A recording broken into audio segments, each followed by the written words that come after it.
আছো? আজকে আমার ব্লগের দ্বিতীয় দিন।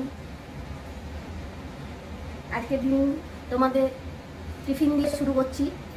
আজকে টিফিনে আছে দই বড়া। দই বড়া দিয়ে টিফিন করব, তারপরে রান্নাবান্না করব। আজকে রান্নাবান্না তেমন কিছু একটা হবে না, রবিবারের দিন। উচ্ছে কুমড়ো দিয়ে একটা চচ্চড়ি হবে আর মাটন হবে। আর মাটনটা একটা ইউনিক ভাবে তৈরি হবে, যেটা তোমরা অনেকে করেও থাকতে পারো, আবার নাও পারো, আমার কাছ থেকে শিখেও নিতে পারো। তাহলে দেখবে চলো। এই দেখুন, আমি মিক্সিতে পেঁয়াজ, টমেটো, আদা, রসুন, জিরে, গোটা জিরে সব নিয়ে নিয়েছি। এগুলো আমি মিক্সিতে এখন বেটে নেব। আর কিছুটা পেঁয়াজ কুচি রেখে দিয়েছি, এটা ফোড়নে দেবো। আর আমি মাংসটাকে প্রেসার কুকারে এরকম কাঁচা অবস্থা দিয়েছি। এর মধ্যে সামান্য একটুখানি হলুদ গুঁড়ো দিয়ে দেবো, সবুজ গুঁড়ো দিয়ে দেবো, আর 1 চামচের মতো নুন দিয়ে দেবো। দিয়ে আমি জল দিয়ে এটা 3টে সিটি মেরে নেব। তারপরে এটারই যে মাংসের জল থাকবে, সেই জল দিয়েই আমি মাংসটাকে কষিয়ে রান্না করবো। আলুটাকে আমি ভেজে নিচ্ছি।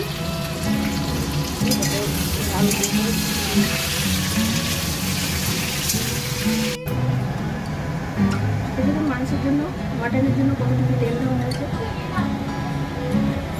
হ্যাঁ, প্রথমে আমি তেজপাতা ফোড়ন দেবো। এই যে কুচি পেঁয়াজ রেখে দিয়েছি, কুচি পেঁয়াজগুলো দেবো।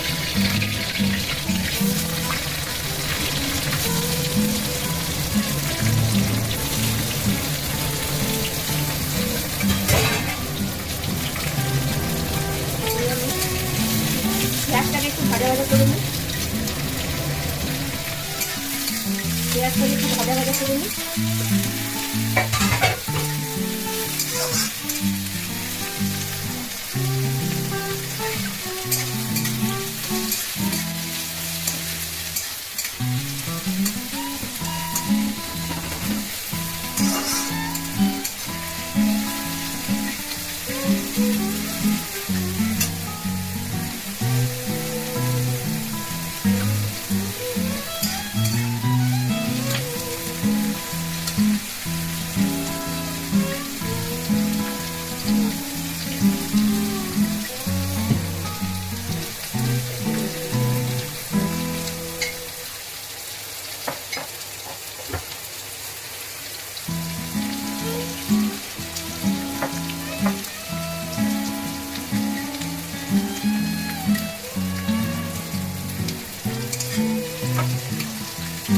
আমি গরম মশলাটা দিতে ভুলে গেছিলাম, গরম মশলা আমি দিয়ে ফোড়ন দিয়ে দেবো।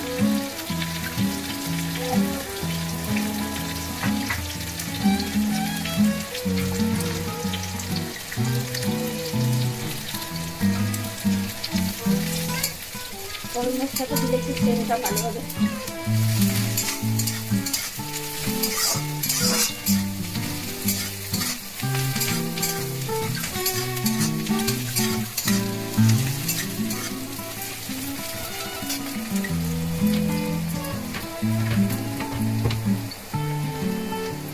এরপরে যে মশলাটা আমি বেটে রেখেছিলাম, পুরো সব দিয়ে যে মশলাটা আমি বেটে রেখে দিয়েছিলাম, এই মশলাটা আমি দিয়ে দিই।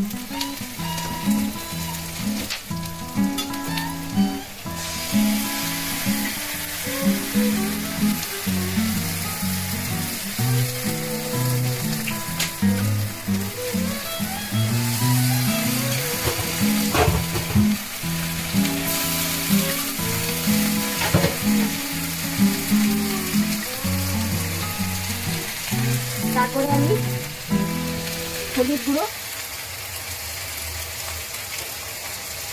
লঙ্কা গুঁড়ো, গোটা জিরে তো বাটা আমি দিয়েছি,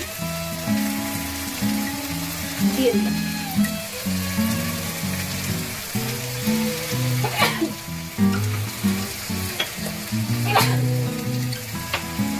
পরিমাণ মতো নুন আমি যেহেতু মাংসের মধ্যে দিয়েছি, এখন অল্পই দেবো।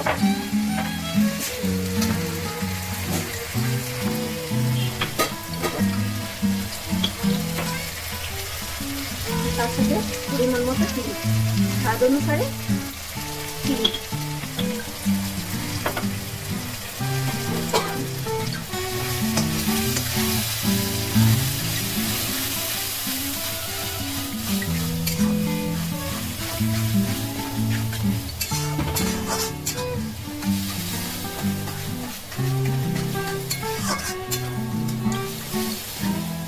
যেটা ইউনিক যেটা এটা হচ্ছে আমি যে মাংসটা মাটনটা সেদ্ধ করে রেখে দিয়েছিলাম, দেখুন তারপরে আমি জল যে স্টুটা আমি এই স্টুতে রেখে দিয়েছি, এই স্টুটা দিয়েই আমি রান্না করবো। আর তার জন্য আপনাদের অল্প পরিমাণে তেল নিলেই হবে। এই স্টুটার মধ্যে মাটনের তেলটা রয়েছে, এই তেলটা দিলে অল্প পরিমাণে তেল দিয়ে রান্না করলেই মাংসটা মোটামুটি হয়ে যাবে। এবার আমি একটু একটু করে মাটনের স্টু দেবো আর রান্না করবো। এভাবে রান্না করে সেটা মাটনের জলটা দিয়ে দেবো, এতে স্বাদও বাড়বে, শরীরে তেলের পরিমাণও কম যাবে, আর শরীরে কোনো ক্ষতিও হবে।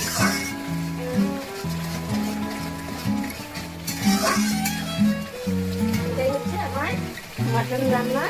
এবার মাটনটা আমি দিয়ে দিলাম। মাটন রান্নার টেকনিক আমি সাধারণত এইভাবেই মাটন রান্না করে থাকি।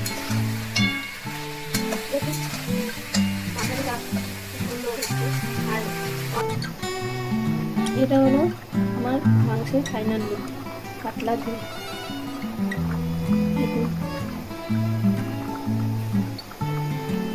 আজকের মেনু হচ্ছে ভাত,